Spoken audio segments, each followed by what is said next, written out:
Hello, welcome everybody. Thanks for coming. It's really a pleasure to see that so many have attended.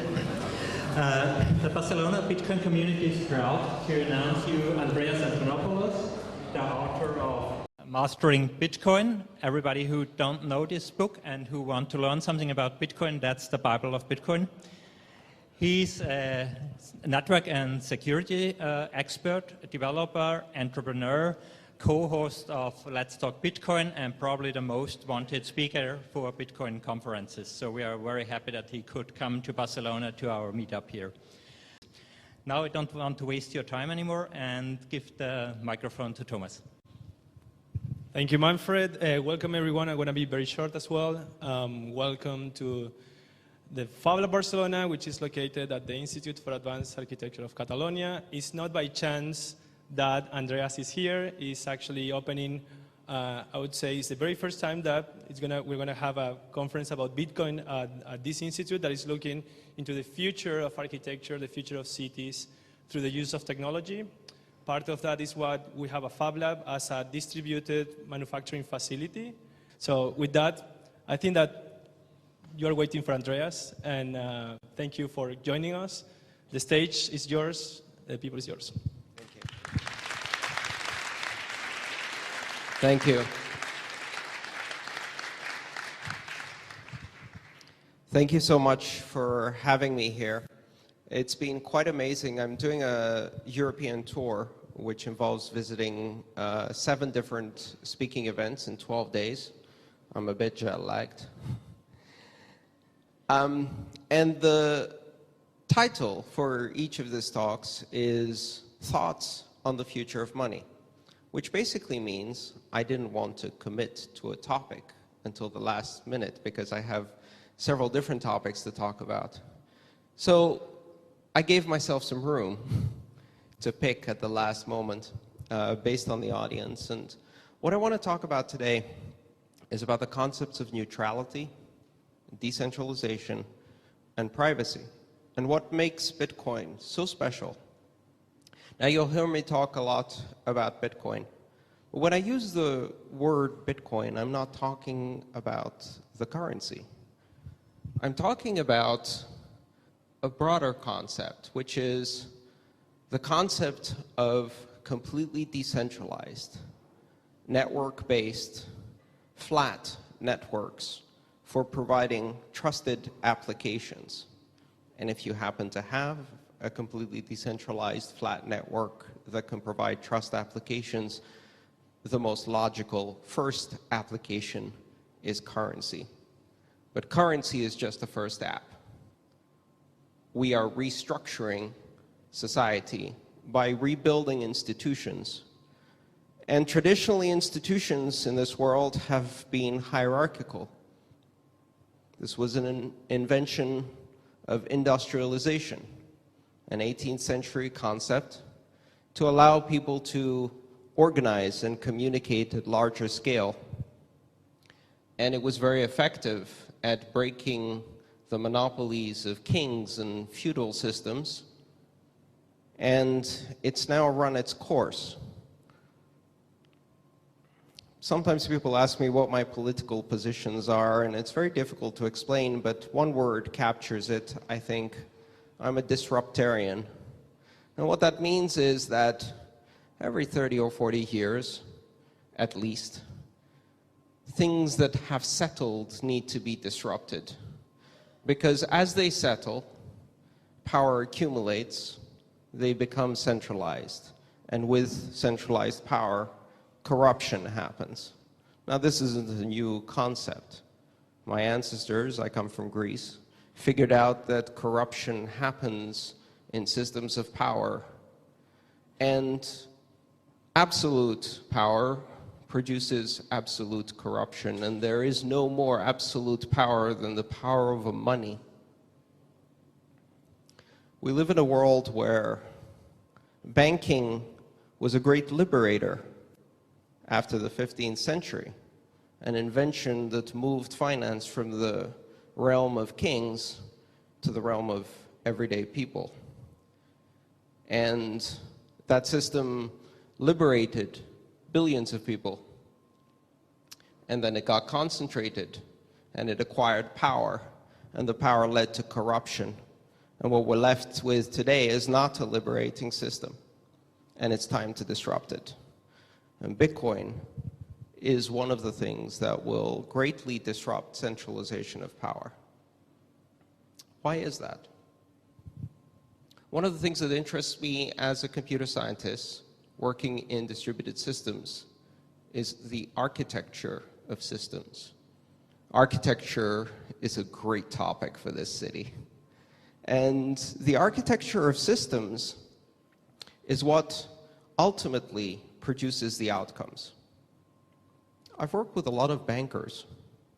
They're nice people. They try to feed their family, pay their mortgage, keep a steady job.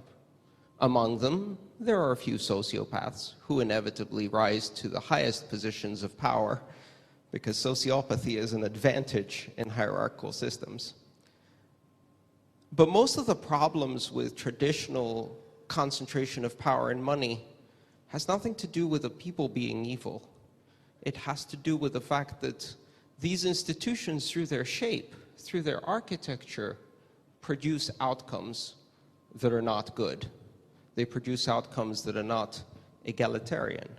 They produce outcomes that are restrictive.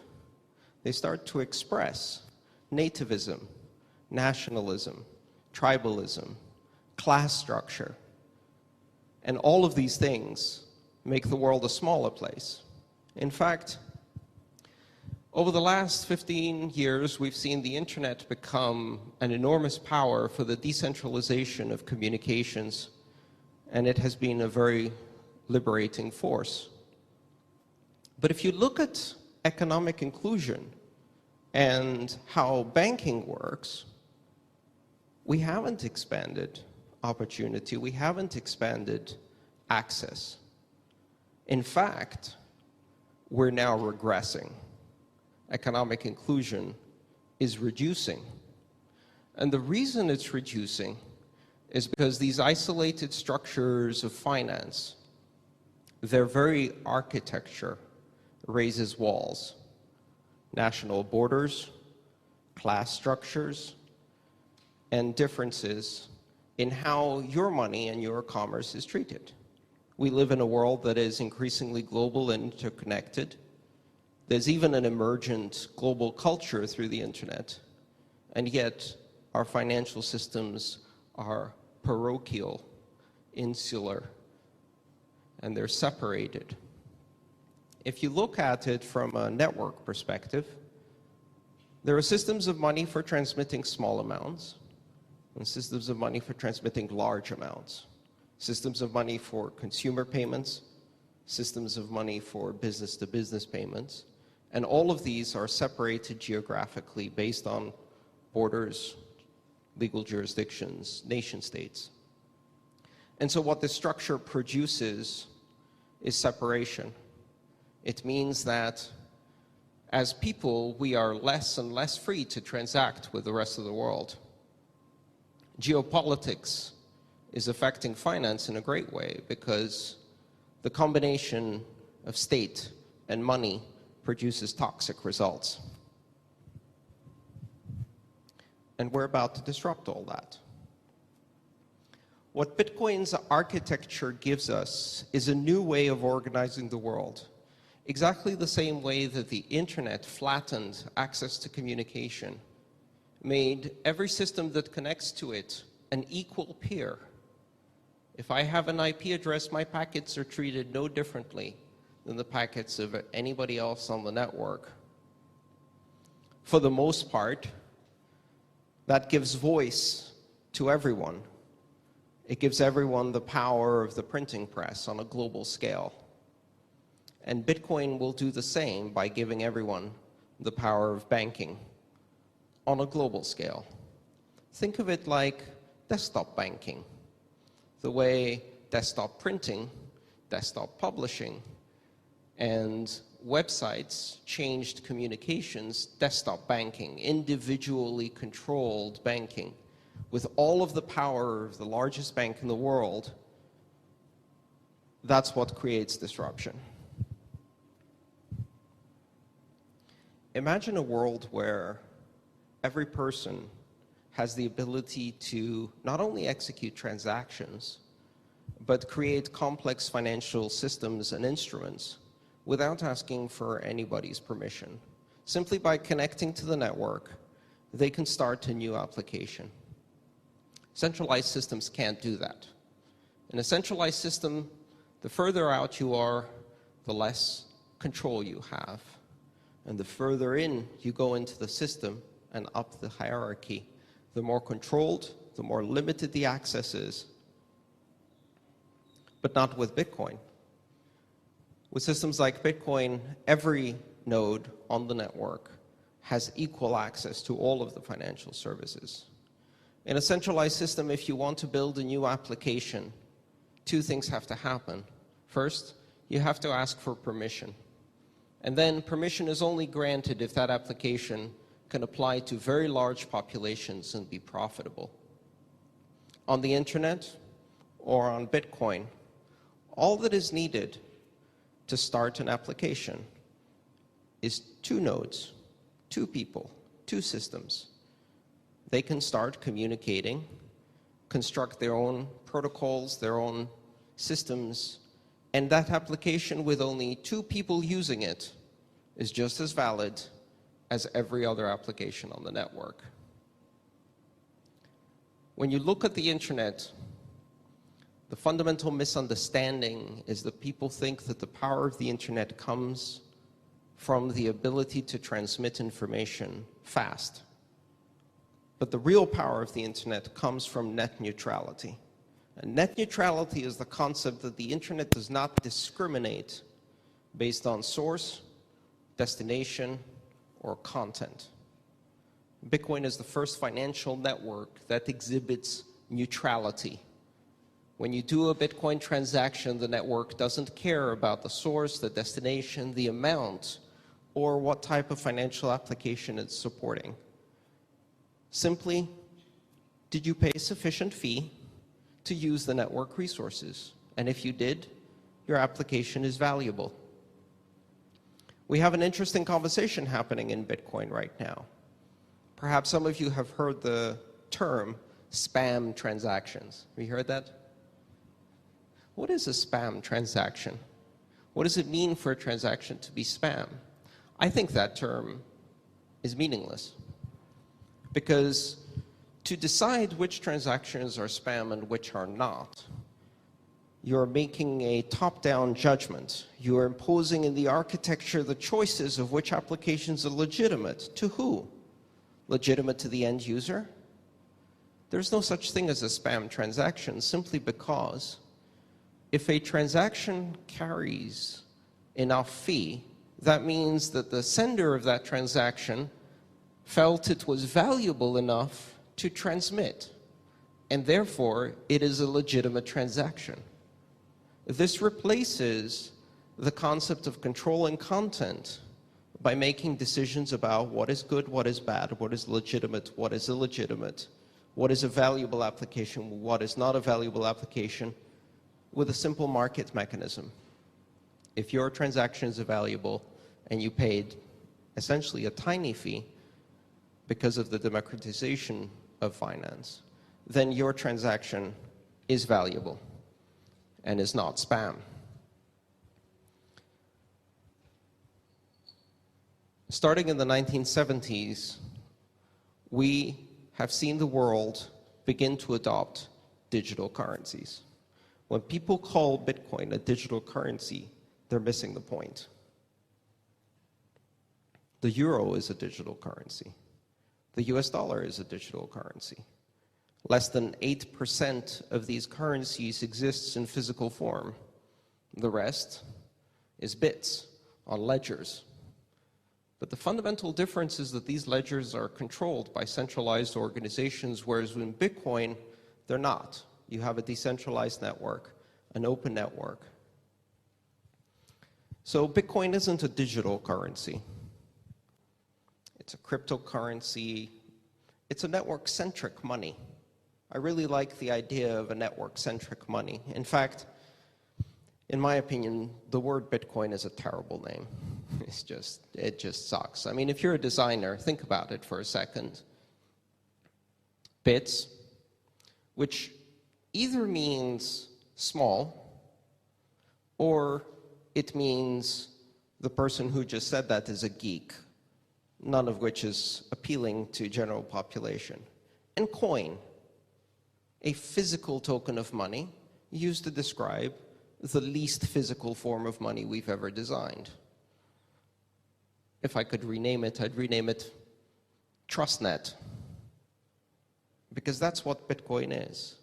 It's a network that allows you to replace trust in institutions, trust in hierarchies, with trust on the network acting as a massively diffuse arbiter of truth, resolving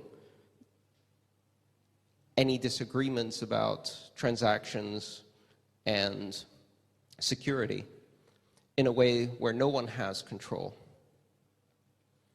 So starting in the 1970s, our currencies began to be digital.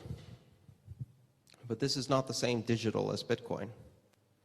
This started a dream for governments, the dream of being able one day to control every financial transaction of every human being on the planet in a way that everything was visible to the power structures, where privacy dies, where the ability to make a transaction immediately puts you under the lens of systems that surveil you. We have been creating a system of global financial surveillance, a system of totalitarian financial surveillance throughout the world. And that system, which requires identification and credit checking and limited access, is responsible for the fact that economic inclusion is regressing. It is responsible for the fact that 2.5 billion people have absolutely no access to banking. And that's just the heads of household, not counting their families. And that's not counting people who have limited access to banking in a single currency within a single border. If you count all of them, really you're starting to go into the high billions. It's difficult to really estimate what economic exclusion means, but I'll give you a simple calculation. As a member of the privileged elite of the developed world, I have the ability to open a brokerage account in 24 hours electronically. And within 24 hours, I can be trading in yen on the Tokyo stock market. I can be sending and receiving money anywhere in the world without really any limits. All I have to do is sacrifice my privacy and my freedom. Because while I can do all of those things and they're very powerful, there are some things I can't do. I'm not talking about buying drugs. That's not really that interesting. What I'm talking about is simple things like, for example, donating to an activist organization like WikiLeaks. A few years ago, WikiLeaks was completely cut off from the world financial systems simply with extrajudicial pressure applied on 5 major payment providers: Visa, MasterCard, the banking transfer system, PayPal, etc. Right? And without any legal process, without any conviction, and perhaps, in my opinion, without absolutely any crime other than revealing the truth of crime, WikiLeaks was cut off the world financial system. This is now happening not just to activist organizations, it's happening to entire countries.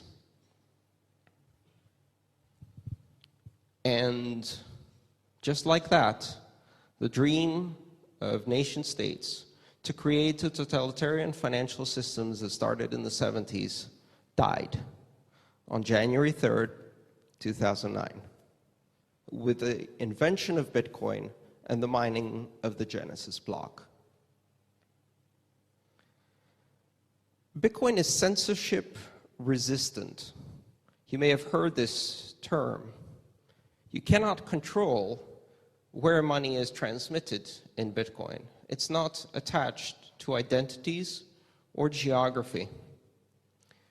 In Bitcoin, surveillance of everyone is not possible, and in fact is going to get much harder because privacy is increasing on Bitcoin. In Bitcoin, censorship resistance is an artifact that's created by neutrality. The architecture of a flat network without borders, the architecture of neutrality that doesn't ascribe any meaning to source destination value, is what creates censorship resistance. Privacy is very important, but it's a term that often has very deep political meaning.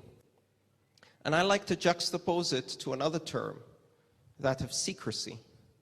What is the difference between privacy and secrecy? Ultimately, and practically in today's vocabulary, privacy is the right of billions of individuals to not be surveilled, and secrecy is the power of the very few to escape accountability, to have no transparency. We live in a world where every individual transaction you do through the financial system is cataloged, analyzed, transmitted to intelligence services all around the world that collaborate. And yet, we have no idea what our governments do with money. The financial systems of the powerful are completely opaque. Our transactions are completely visible through this system of surveillance. This world is upside down, and Bitcoin writes it, because privacy is a human right, and secrecy is a privilege of power. And we need to be in a world where we have complete, ultimate, strong privacy for the billions of people, because that is a human right, because that is a cornerstone of the freedoms of expression, association, political speech, and all of the other freedoms are very much attached to privacy. And we need to live in a world where secrecy is fickle and easily pierced, where power has to face accountability because they are under the spotlight of transparency. We need to flip the system upside down. One of my favorite words is a French word, surveillance. It is the opposite of surveillance. Surveillance means to look from above. Surveillance means to look from below. And in their dream of nation states of controlling all of our financial futures, they made one major miscalculation. It's a hell of a lot harder for a few 100,000 people to watch 7.5 billion. But what do you think happens when 7.5 billion of us stare back? When the panopticon turns around, when our financial systems, our communication systems are private, and secrecy is an illusion that can't be sustained. When crimes committed in the names of states and powerful corporations are vulnerable to hackers and whistleblowers and leakers, when everything eventually comes out, we have a great advantage, because the natural balance of the system is one in which individuals can have privacy, but the powerful cannot have secrecy anymore. And Bitcoin is one of the first steps in that. The ability to transact across borders means that we will now be able to extend financial services to billions of people who have no access. Not through complicated technology necessarily. I speak sometimes to various regional banks, the ones that are not afraid of Bitcoin. They tell me things like 80% of our population is 100 miles from the nearest bank branch, and we can't serve them. In one case, they said 100 miles by canoe. I'll let you guess which country that was. And yet, even in the remotest places on Earth, now there's a cell phone tower. And even in the poorest places on Earth now, we see a little solar panel on a little hut that feeds a Nokia 1000 phone, the most produced device in the history of manufacturing. Billions of them have shipped.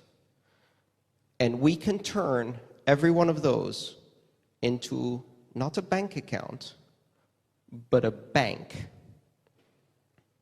2 weeks ago, President Obama at South by Southwest did a presentation, and he talked about our privacy.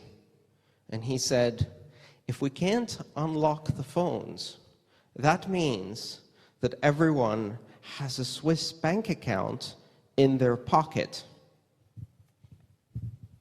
That's not entirely accurate. I don't have a Swiss bank account in my pocket. I have a Swiss bank with the ability to generate 2 billion addresses off a single seed and use a different address for every transaction. And that bank is completely encrypted, so even if you do unlock the phone, I still have access to my bank. That represents the cognitive dissonance between the powers of centralized secrecy and the power of privacy as a human right that we now have within our grasp. And if you think this is going to be easy, or that it's going to be without struggle, you're very mistaken. If you read anything about Bitcoin, you will see the very same things that they said about the internet in the early 90s. It is a haven of pedophiles, terrorists, drug dealers, and criminals. How many of you in this room have Bitcoin? How many of you in this room are terrorists, pedophiles, drug dealers, or criminals? You see, the thing about Bitcoin is while they push this story, every now and then, someone who's never heard of Bitcoin notices two important things. One, it's still not dead. Which is always surprising because every 2 or 3 months there's an article that says it's dead. And that's great marketing, right? Because every time someone hears it's dead and 3 months later they hear it's still not dead, they think, this thing really tends to survive. I call Bitcoin the internet of money, but perhaps we should call it the zombie of currencies. It is the currency that is the undead. And so the issue here is that we're now creating a system that is threatening the largest industry in the world, and that is finance. And they are going to object, they are going to push back, and they are going to use the most common and effective emotional tactic there is, which is fear. They will treat you in such a way as if you are idiots and try to persuade you that this is something to fear. And when people hear that message, maybe the next day they come to one of these meetups and they meet a dentist who owns Bitcoin, an architect who owns Bitcoin, a taxi driver who uses Bitcoin to send money back to their family. Normal people who use Bitcoin to give themselves financial power and financial freedom. And every time that message is broken by cognitive dissonance, Bitcoin wins. So all Bitcoin really has to do is survive. And so far, it's doing pretty well.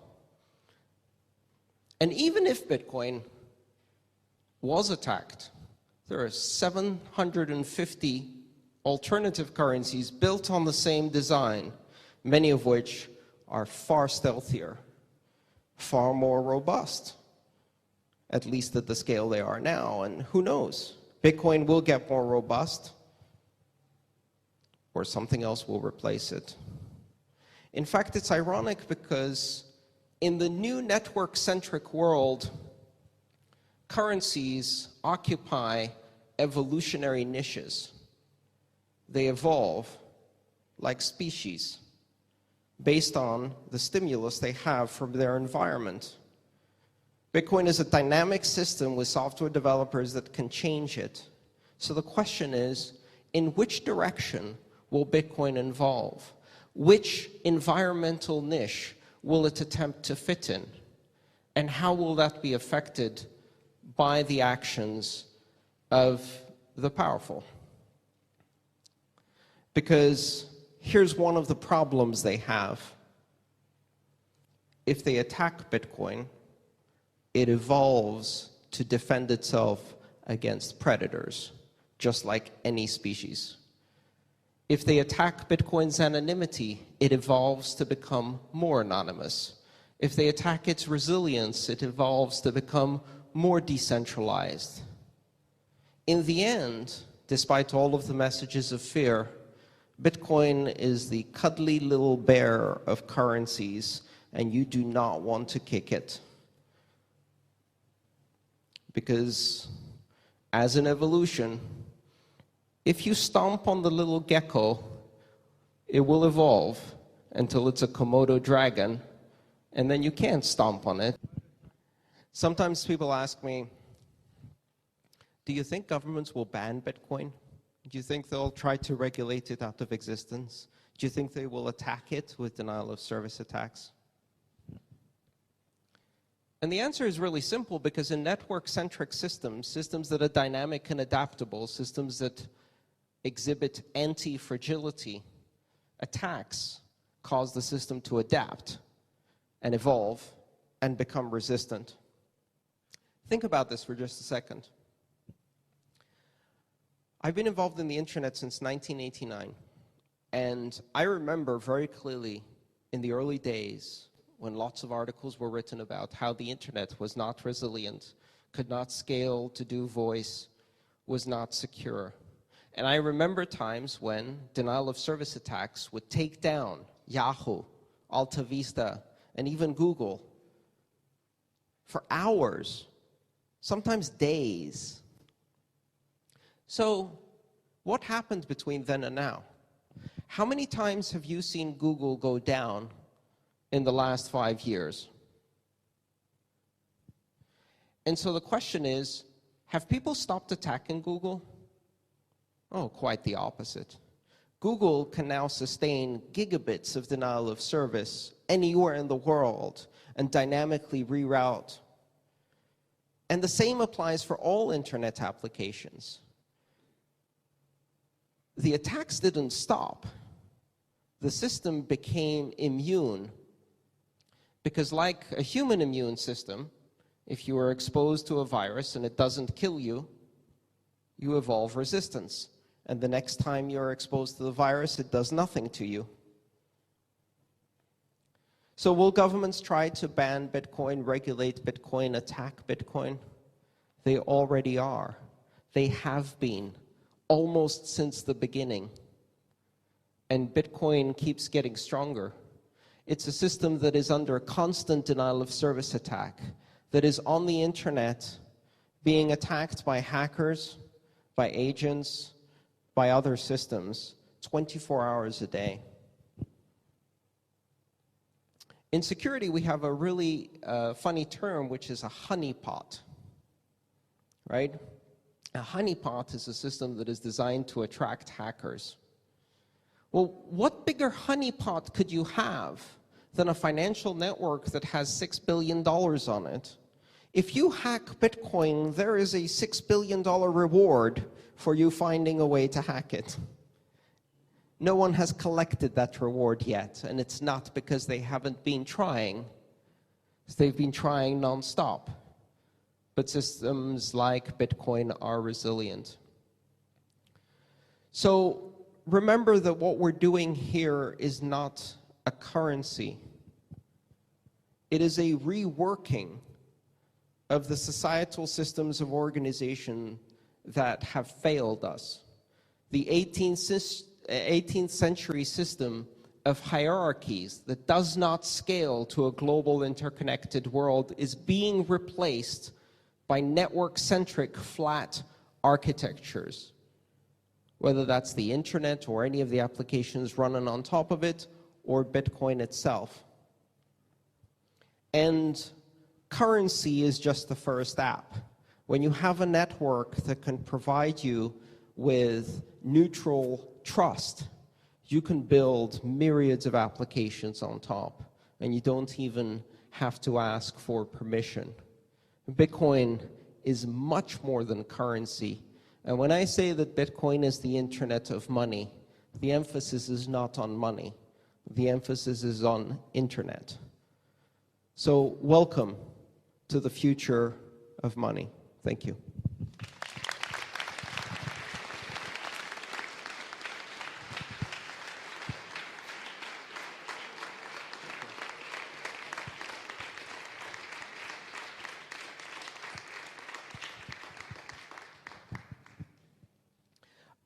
We'll do a few questions and answers, but first I wanted to talk very quickly about some logistics. If you brought with you a copy of the book, I will be delighted to sign that copy for you. Please see me after this talk. I'll sit next to a table and sign books. However, this book is open source.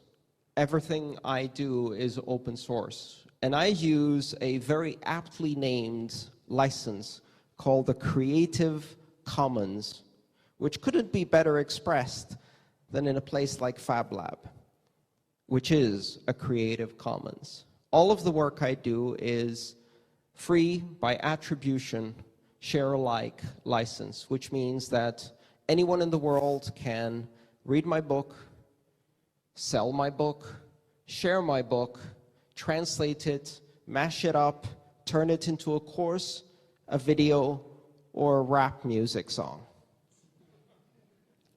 And all of the above have actually already happened, which is astonishing.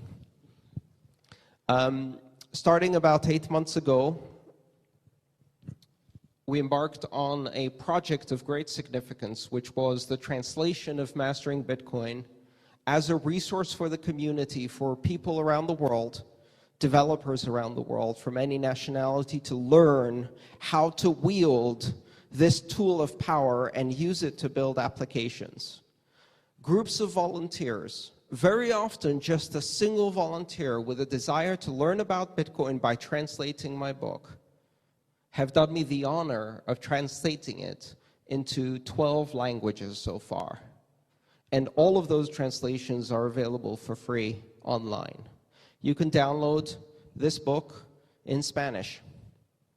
The translation was completed in October of 2015, as well as Hungarian, French, Russian, Japanese, Korean, and soon Chinese and Catalan.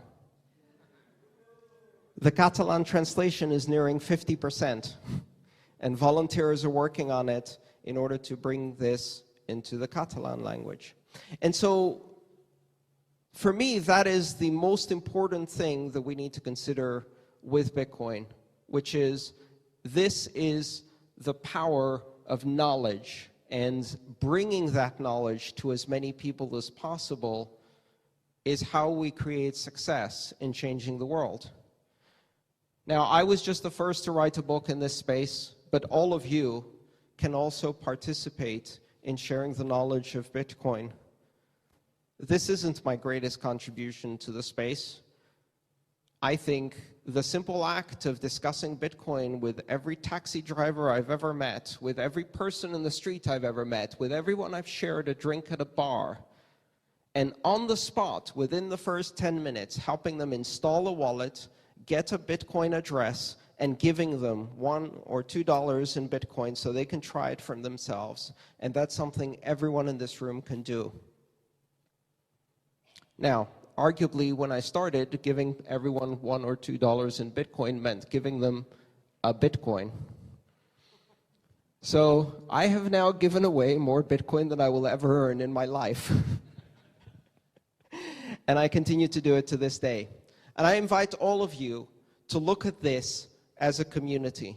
And Bitcoin is not just a community of technologists, it is a community of artists and architects and hackers and makers and singers and all aspects of culture, because that's what it means to have community.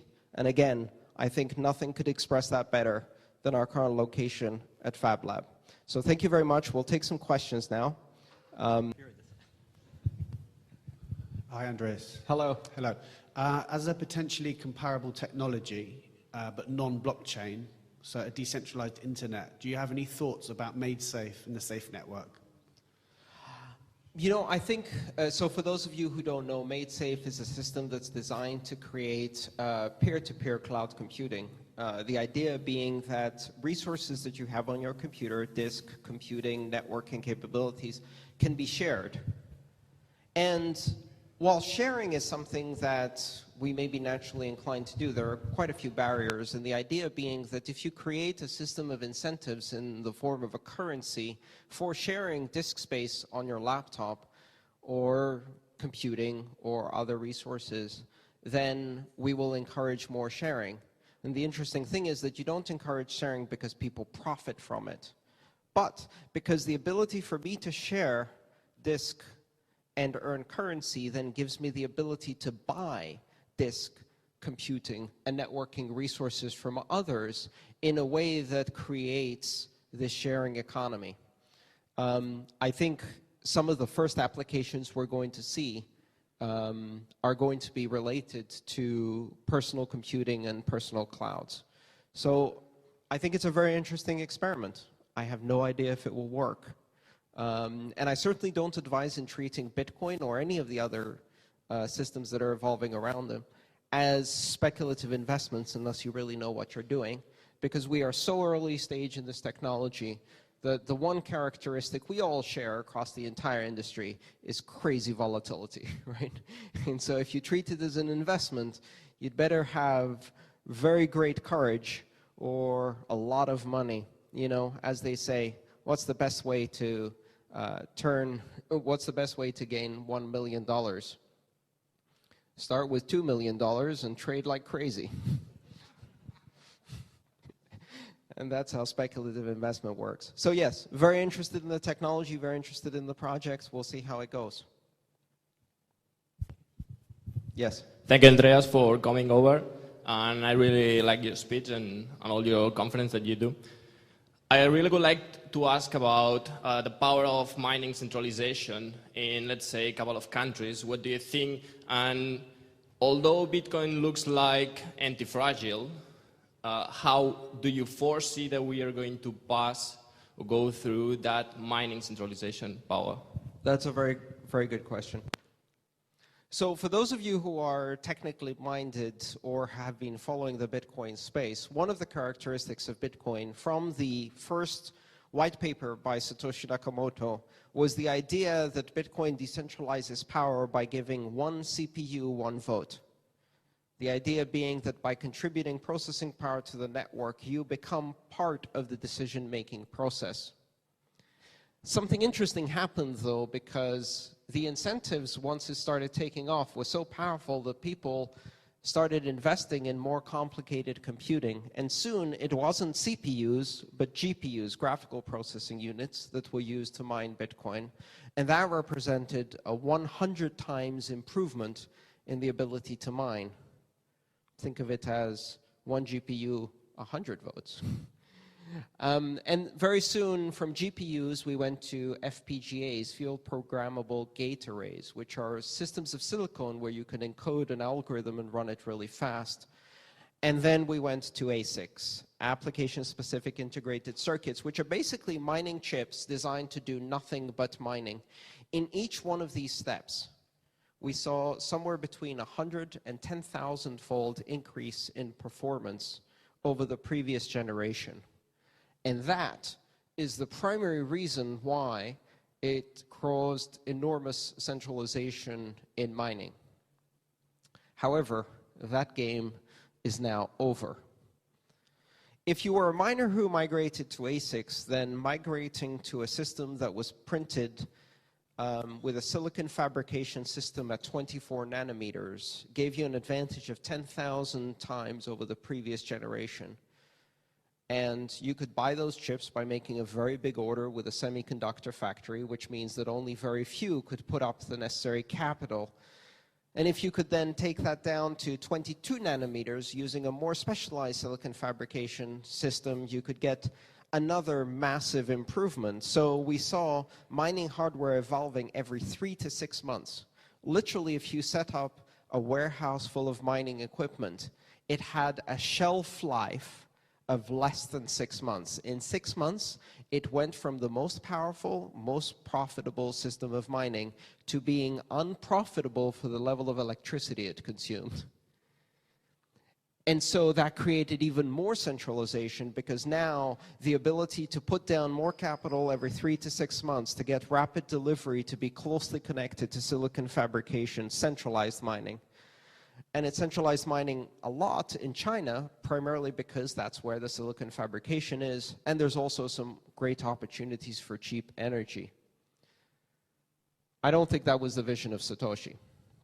Now, I will caution you one thing. A lot of the concern about Chinese mining, in my opinion, is blatantly racist. If mining had centralized in Sweden, we wouldn't be getting so upset, right? So just keep that in mind, because Chinese mining represents excellence in engineering, concentration of resources in engineering, and so far the ability to deliver massive amounts of security and trust for the Bitcoin network at very low cost because of the cost of electricity. That is something we all benefit from. But here's where it gets interesting. As of 6 months ago, we started seeing the fabrication of ASICs at 16 nanometers. 16 nanometer technology is the cutting edge of computer processing. It's what you see in your latest Apple hardware device.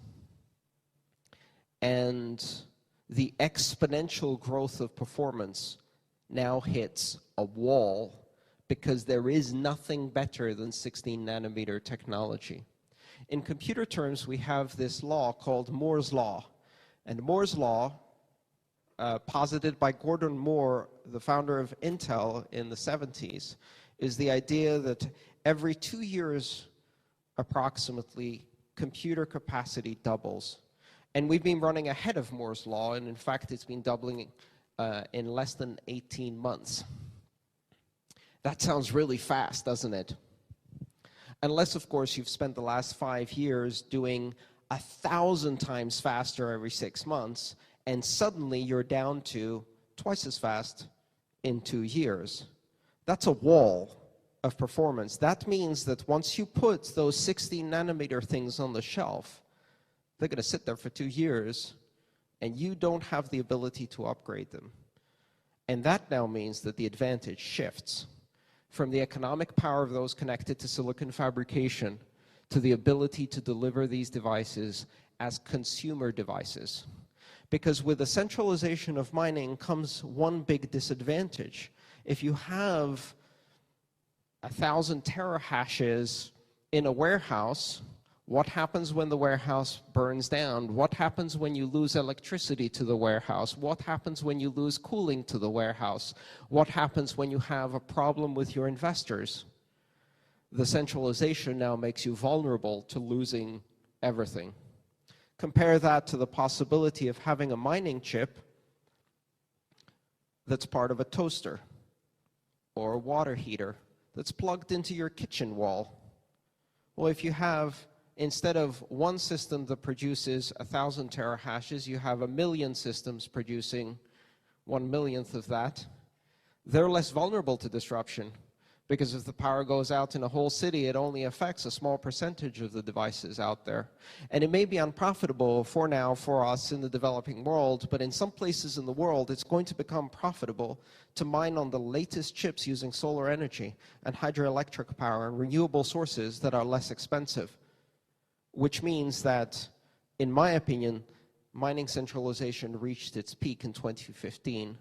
We're going to see now, it's probably going to continue the wave for another year or so. And in July 22nd, 2016, we have an important event. The reward for Bitcoin blocks is divided by 2, half the amount of reward. I think what that will do is it will ensure that anyone who is not mining on the very latest 16 nanometer chips becomes unprofitable, and then we have a level playing field. So I'm not really worried about that. First of all, because we still have great security, and mining centralization hasn't led to any of the nightmare scenarios that we have imagined in Bitcoin. And secondly, because I think it was an artifact of the race of technology to Moore's law, and now we're done. So again, that was a long explanation. I apologize because it's a very technical topic. Thank you for the question.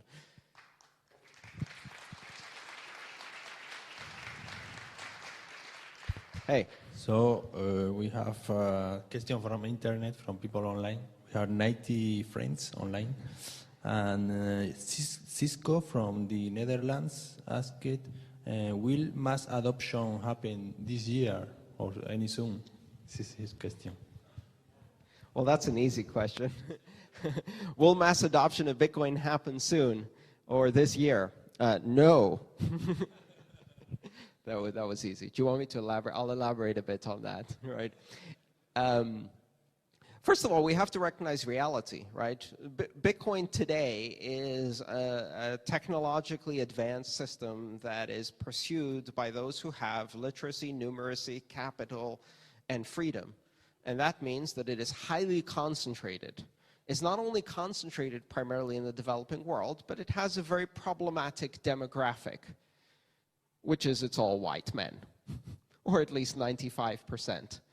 And that is going to change, and it has to change. And the reason it's going to change is because of mass adoption. Because, trust me, when I joined the internet in 1989, it was also all white men. And today, the #1 demographic on the internet is a 23-year-old Han Chinese female. That is the majority of the internet population. And it will be like that for Bitcoin when mass adoption happens, but for the internet it took 25 years. And it took the laying out of massive infrastructure. Now, Bitcoin already has the internet, which is why it's going to be a bit easier. So I think we can do it in 20. We're in year 7. I think we're making a very good run of it. But it's not going to happen next year. We need patience. Thank you, Andreas, for the inspiring talk. What do you have to say about other coins coming up? You think we'll have a sea of coins, each with its function? Ether is really popular now. Mm-hmm. Smart contracts. Will other coins come up? How do you see it happening? Yes, they will. And this is something fundamental to understand about the new world of digital currencies or cryptocurrencies, of network-centric currencies, is that we try to apply to them the ideas of the past. And we have all lived our entire lives in a system that delineates currencies by nationality and allows them to be centralized and also to compete in a zero-sum game. One currency wins only if another currency loses. What better example for that can you see than the fact that right now 24 central banks have set their interest rates to 0 or negative in order to create a race of devaluation of their currency so they can erase their debt. They're racing against each other to the bottom. And that is exactly the result you have in a closed system with strict borders. But that's not what happens with Bitcoin. The important thing to realize is that the money is not its physical form. Money is a form of language. Money is the language that we use to express value to each other. And money emerges in societies regardless of its physical form. It even emerges in primate societies.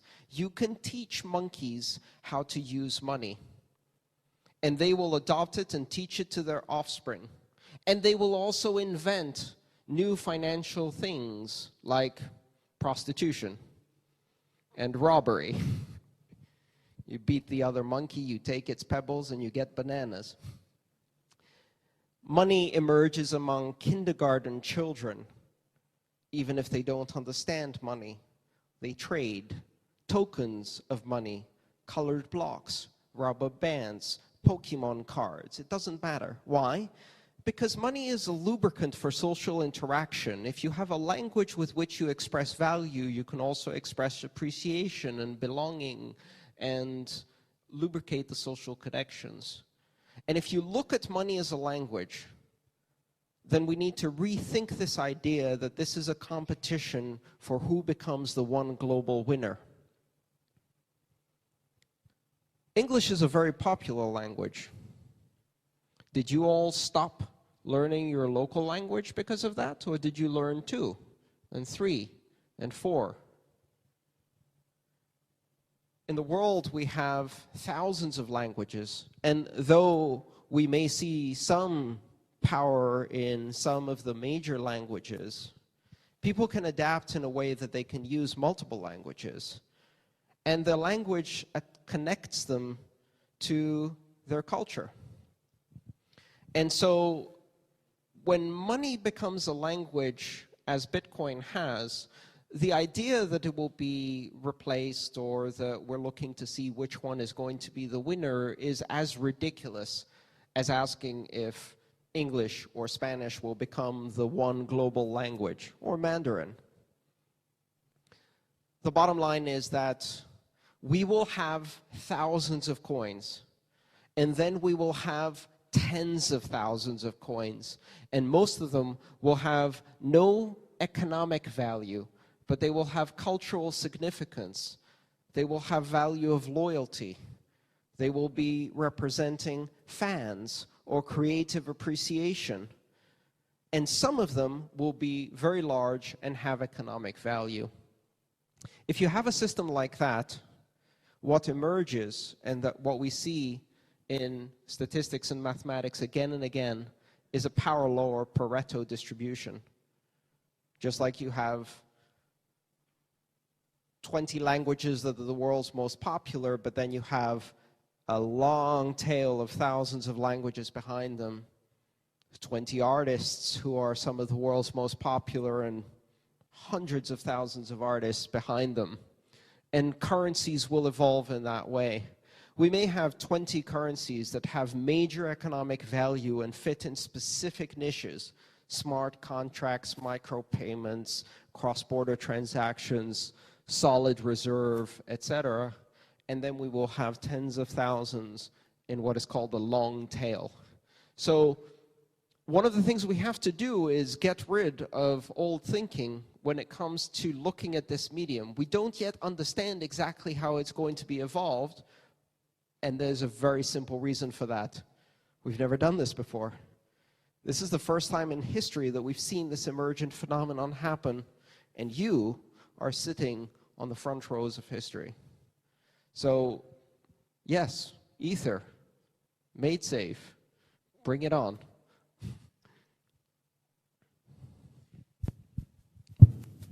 You have a follow-up? We'll get back to you in a second. Yes? Hi, Andreas. I just wanted to ask you a question about your metaphor, your organic metaphor of the decentralized network developing a resistance to attack. It made me think of the TCP/IP technology and how that was, invented to be bomb-proof. So that you could it was like a mesh, you could blow a hole in the mesh and the information would go around the edge of the hole. Although you've characterized the confrontation between the old hierarchy that you described and the new decentralized world in a sort of confrontational way, as a kind of confrontation, what do you think of the irony that technology sort of fell into public hands, as it were? And, is it possible that there's a cooperative aspect to that confrontation as well? That the old hierarchy at a subconscious level will cooperate with this evolution? Some will, some won't. And again, I'll overuse this metaphor, but if you look at what happened on the internet, for the first decade or so, phone companies absolutely hated it, right? So they wrote the propaganda for the media about how the internet could never replace phones, et cetera, et cetera. And today, every single phone call we make, especially long-distance calls, are carried over the internet. The vast majority of the phone networks, the same ones that resisted the internet running on top of them, now run on top of the internet. But what happened? Was it the largest telecommunication companies that adopted this first? No. It was actually the third tier of companies, the ones that could not compete with the large telecommunication companies, that could not compete with the capital, the access to legislatures, and the marketing budget. And they said, well, we can't play your game on your terms, but we have this internet thing, and we're going to use it to beat you out of the competition. And so what I predict we'll see is a bifurcation of especially the financial industry, and we're already seeing that. When we say banks, what do we mean, right? There are different types of banks. There's banks that deal primarily with consumers, that deal with checking and savings and payments for consumers. Most of the world's regional banks are that. They do loans, they do checking, they offer currency. They're not really bad. In many cases, they offer good services. I've had some conversations with very large banks from developing nations, and they do not fear Bitcoin. They see it as an opportunity to expand their services to populations that they can't reach today. And then there's the other kind of bank, the bank that really doesn't have customers. You'll notice that these banks are gradually dropping consumer accounts, and they're focusing primarily on investments and large concentrations of wealth and gaming the stock market and other international markets where they have significant advantage. And what do these banks do? They don't fund consumers or loans, because consumers and loans are not profitable, and they don't care about expanding their services. They fund oil companies to destroy the rainforest. They fund warmongers to create dictatorships, and they fund other large corporations to create advantages.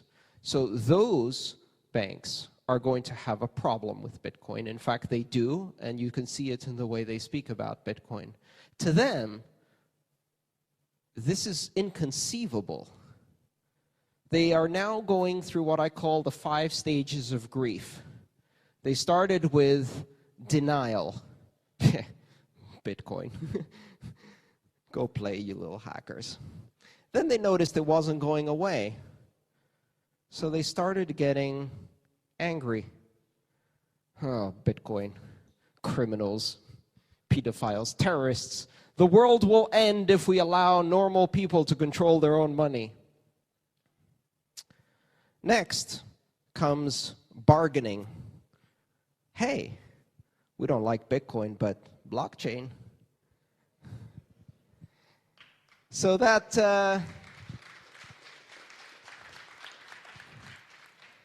nice open, decentralized, borderless, peer-to-peer, open innovation, open access system you built, Well, we can build one that is not open, not decentralized, not borderless, not open innovation, and not open access, that we control completely. Blockchain! And they're missing the point. Because those are not the features to avoid, those are the features that make it powerful. And so they're bargaining, right? And I can tell you, it's not going to work, because blockchains suck at doing the things the banks want to do. Blockchains, in the use of Bitcoin with a decentralized consensus algorithm, are inefficient, because the inefficiency is the price you pay to get freedom. And if you don't care about freedom, why take the inefficiency? Install a database. And after bargaining comes depression. And this will be a financial depression, because more than 50% of the world is what they call the black market. And more than 4 billion people are cut off. So which economy do you want to serve with your network-centric currency? The big one or the little one that's broken, corrupt, and dying? And that, in the end, will be the depression stage, hopefully followed by acceptance. And some companies are going to do very well in playing in the game of network-centric currencies, of using it to expand access and borders and be able to trade internationally and empower people. They will be the majority. The banking system are dinosaurs.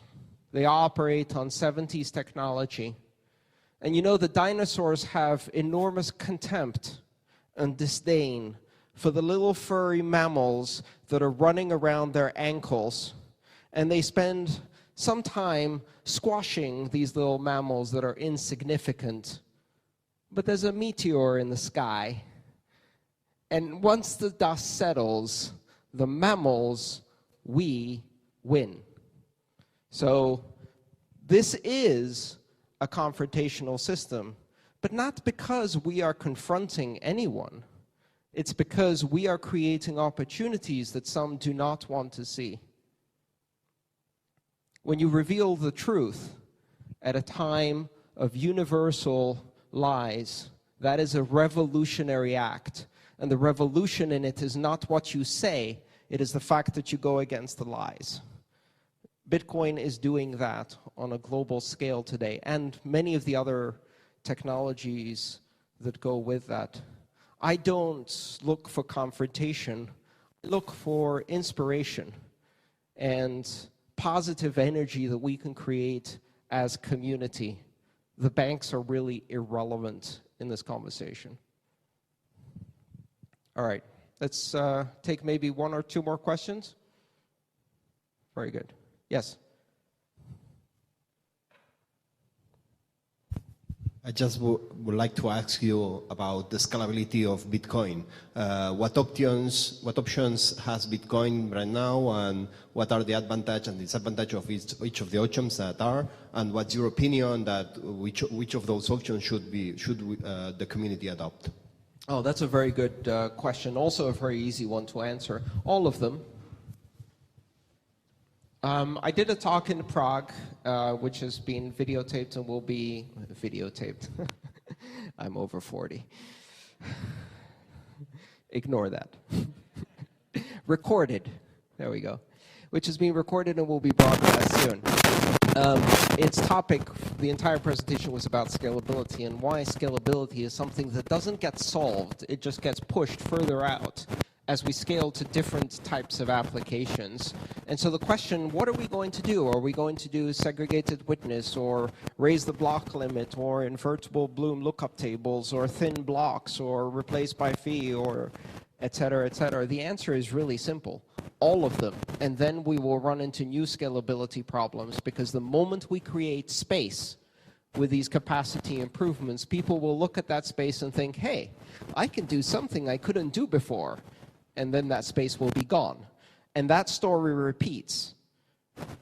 The internet is an example of a technology that failed to scale gracefully for 25 years. If Bitcoin manages to fail to scale gracefully for decades, we're in a very good place. So yes, we will do all of those things. The debate now has narrowed to the point of which one do we do first, and is it this month or next month or this year or next year, which is really just an engineering issue. And is not worthy of all of the drama and recriminations that happen in this space. So yes, we will do that. And I'm very confident about scaling, because ultimately scaling is an engineering issue, and Bitcoin has within it the capability to scale. And not just that, but we are seeing the very, very smart people working in the development space of Bitcoin inventing new ways of improving scaling all the time. And it's not just the 5 I mentioned. There's like 20 proposals on how to continue to scale Bitcoin. Will it scale ultimately on its own without another layer? I don't know that. Maybe we'll have to do more layers on top. As long as there's trustless and decentralized, I'm okay with that. But it will scale.